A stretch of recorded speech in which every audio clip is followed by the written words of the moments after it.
Sa isang malibong na kagubatan, may isang maliit na hayop na si Kokoy. Siya ay isang cute na kuneho na may mga mata na kulay bituin. Isang araw nag-decide si Kokoy na mag-explore sa kagubatan. Siya nakita niya ang mga matatandang puno, mga bulaklak na kulay-kulay, at mga hayop na naglalaro. Nakita ni Kokoy ang isang malibong na ilog. Gusto kong tumawid, sabi niya.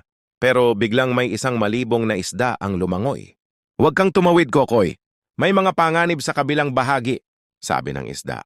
Natatakot si Kokoy pero nag-decide siyang tulungan ng isda. Ano ang nangyayari? Tanong niya.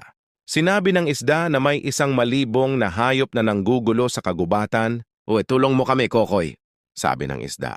Gusto mo bang malaman kung ano ang nangyari kay Kokoy at sa kagubatan? Kung gusto mong malaman ay follow mo ang aking Facebook page at ang aking YouTube channel para sa ibang mga kwento samahan nyo. Ako sa aking adventure, salamat.